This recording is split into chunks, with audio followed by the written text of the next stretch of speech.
అందరికీ నమస్కారం। మరి ఈనాడు నడిగడ్డలో మరి జిల్లా కేంద్రంలో ఉన్నటువంటి ప్రైవేట్ స్కూల్ అన్నీ కూడా మరి పెద్ద ఎత్తున ఫీజుల పేరుతో భారీ దోపిడీ చేస్తూ మరి విద్యను కేవలం వ్యాపారం కోసమే ఇక్కడ మరి నిర్వహిస్తున్నారు। పాఠశాలలను నిర్వహిస్తున్న సందర్భంలో మరి ఈరోజు జిల్లా కేంద్రంలోని మరి విశ్వభారతి టెక్నో ప్రైవేట్ హై స్కూల్కు సంబంధించి మరి ఆ స్కూల్ దగ్గర గ్రౌండ్ లేదు, అక్కడ మౌలిక సదుపాయాలు లేవు, బాత్రూమ్స్ లేవు, టాయిలెట్స్ లేవు। మరి పిల్లలు ఆడుకోవడానికి ఆట స్థలం లేకపోవడం వల్ల మరి బస్సుల ద్వారా తీసుకొచ్చి బయట ఎక్కడో ఇక్కడ సబ్స్టేషన్ వెనక ఈ ద్వారకా నగరం సంబంధించిన ఒక ప్రైవేటు స్థలంలో ఆటలు పెట్టిస్తున్నారు। మనం చూస్తూ ఉన్నాం, ఇక్కడ వెనక కనబడతా ఉన్నారు। మరి ఫీజులేమో లక్షల్లో వసూలు చేస్తూ మరి సామాన్య ప్రజలను, సామాన్య తల్లిదండ్రులను రక్త జలగల్లాగా పీడిస్తూ ఉన్నారు। మరి విద్య చూస్తావా నాసిరకం, ఎటువంటి స్కిల్స్ లేకుండా నాణ్యమైన విద్యను అందించకుండా ఇవాళ పెద్ద ఎత్తున భారీగా దోపిడీ చేస్తూ మరి కోట్లు సంపాదించుకుంటున్నారు।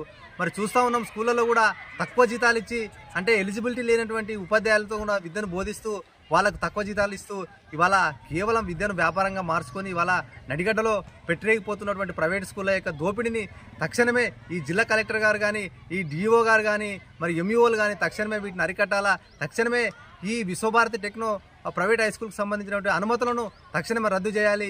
మరి ఈ రకంగా పిల్లలను బయటికి తీసుకొచ్చి ఎక్కడో తీసుకొచ్చి మరి ఆటలు ఆడిస్తున్నారు। రేపు ఈ బయటి పరిసర ప్రాంతాల్లో ఏదైనా జరగడానికి జరిగితే మరి ఈ పిల్లలకు ఎవరు బాధ్యులు, ఎవరు జిమ్మేదారిగా ఉంటారని వాళ్ళని ప్రశ్నిస్తూ ఉన్నాం।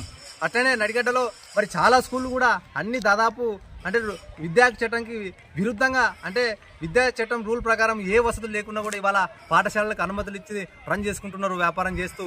మరి చూస్తూ ఉన్నాము, మరి పసల కొట్టాల టైప్లో, లాడ్జీల టైప్లో, ఇండ్ల టైప్లో, మరియు రేకుల గుడిసెల టైప్లో మరి పాఠశాలలు, ప్రైవేటు పాఠశాలలను యజమాన్యాలు నిర్వహిస్తూ ఫీజులేమో లక్షలు, చదివేమో నాసిరకం।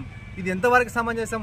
మరి ఇట్లా ఈ రకంగా ఒక ఎల్కేజీ స్టూడెంట్కే, ఒక నర్సరీ స్టూడెంట్కి ఇవాళ 20,000, 30,000 తీసుకుంటా ఉన్నారు। ఒక 10th క్లాస్ స్టూడెంట్కి దాదాపు 70,000-80,000 దాకా తీసుకుంటూ ఉన్నారు ఈ ప్రాంతంలో।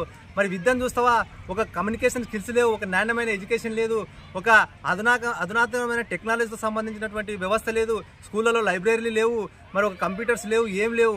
ఇంకా లేకపోయినా కూడా ఓన్లీ కేవలము ప్రచారంలో మాత్రము ఆ ప్రకటనలు ఇస్తూ పెద్ద బిల్డింగులు చూపిస్తూ పాంప్లెంట్లలో మరి ఈ రకంగా దోసుక తింటూ ఉన్నారు ఈ నడిగడ్డ ప్రాంతంలో। మరి చూస్తూ ఉన్నాము కాబట్టి తక్షణమే ఈ విశ్వభారతి టెక్నో ప్రైవేట్ హై స్కూల్కి సంబంధించినటువంటి అనుమతులను తక్షణమే రద్దు చేయాలి।